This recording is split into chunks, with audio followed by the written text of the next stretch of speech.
वक्फ bill अब कानून का रूप ले चुका है। संसद में देश के सामने ये कानून बना। कानून से किसी को आपत्ति है तो सुप्रीम कोर्ट में चुनौती दी जा सकती है। कई याचिकाएं भी गई। सुप्रीम कोर्ट इसकी वैधता पर सुनवाई करेगा और अपना फैसला लेगा। ऐसे में किसी को हक नहीं है कि वक्फ कानून की आड़ में देश के माहौल को खराब करे। मगर पश्चिम बंगाल में माहौल बिगड़ चुका है। मुर्शिदाबाद के एक इलाके में फैली हिंसा की आग अब धीरे धीरे फैलती जा रही है। पश्चिम बंगाल के कई इलाकों में हिंसक प्रदर्शन जारी है। वक्फ कानून के खिलाफ मुसलमान सड़कों पर हैं। उन्हें बरगलाया जा रहा है। इसकी वजह से सैकड़ों हिंदुओं का पलायन भी हो चुका है। 3 लोगों की जान भी जा चुकी है। अब सवाल ये है कि क्या पश्चिम बंगाल में ही सबसे ज्यादा मुसलमान हैं? क्या अन्य राज्यों में मुसलमानों को वक्फ कानून से कोई लेना देना ही नहीं है? आखिर यूपी, बिहार और महाराष्ट्र के मुसलमान क्यों बेफिक्र हैं? पश्चिम बंगाल में आखिर कौन दंगे की बार बार साजिश रच रहा है? दोस्तों, सबसे पहले जानते हैं कि आखिर पश्चिम बंगाल के मुर्शिदाबाद में क्या हो रहा है। मुर्शिदाबाद हिंसा की आग में जल रहा है। वक्फ कानून के खिलाफ शुरू हुआ प्रदर्शन अब हिंसा का रूप ले चुका है। मुस्लिम बाहुल मुर्शिदाबाद से हिंदू परिवारों का पलायन हो रहा है। वक्फ कानून को लेकर बंगाल की सियासत ने इस हिंसा को हवा दे दी है। इसकी वजह से ही बंगाल में अब मार काट मच चुका है। इसमें कोई शक नहीं है कि मुर्शिदाबाद में मुसलमानों की आबादी ज्यादा है। 2011 की जनगणना के अनुसार मुर्शिदाबाद जिले की कुल आबादी करीब 66.3% मुसलमान है।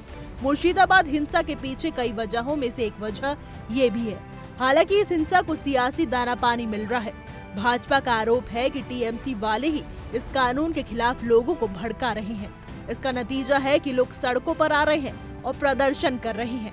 बीते कुछ समय से मुर्शिदाबाद में हिंसा, आगजनी और पत्थरबाजी ने ये साबित कर दिया है कि बगैर सियासी घी के हिंसा हो ही नहीं सकती। मुर्शिदाबाद हिंसा का टूल किट भी सामने आ गया है।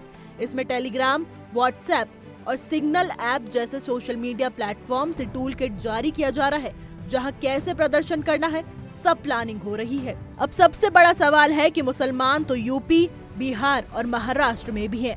फिर यहाँ के मुसलमान इतने बेफिक्र क्यों हैं? क्या इन राज्यों में मुसलमान नहीं रहते? दरअसल सारा खेल सियासी है। चलिए एक नजर इन राज्यों में रहने वाले मुस्लिम आबादी के डेटा पर डालते हैं। 2011 की जनगणना की माने तो भारत में सबसे अधिक मुसलमान आबादी वाले 5 राज्य हैं: यूपी, पश्चिम बंगाल, बिहार, महाराष्ट्र और असम। अब सवाल ये है कि आखिर पश्चिम बंगाल में दंगे की साजिश कौन रच रहा है? पश्चिम बंगाल में अगले साल विधानसभा चुनाव हैं। इस हिंसा के पीछे ये भी एक कारण है। सभी वोट बैंक की खातिर अपनी सियासी रोटी सेकने के चक्कर में इसे हवा दे रहे हैं। टीएमसी और भाजपा वक्फ मुद्दे पर आमने सामने है। दूसरी ओर कुछ नेता स्थानीय लोगों को भड़का रहे हैं कि वक्फ कानून से उनके अधिकार छीन लिए जाएंगे। खुफिया एजेंसियों की माने तो बंगाल में वक्फ कानून के विरोध में फैली हिंसा का पैटर्न साल 2019 में सीएए के खिलाफ हुए हिंसक प्रदर्शनों की तरह है।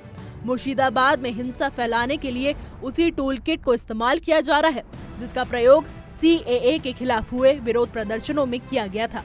अब देखने वाली बात यह है कि मुर्शिदाबाद में फैली इस हिंसा की आग कहां तक जाती है। हमारी आज की रिपोर्ट में बस इतना ही। कैसा लगा आपको हमारा ये वीडियो? कमेंट करके जरूर बताइएगा।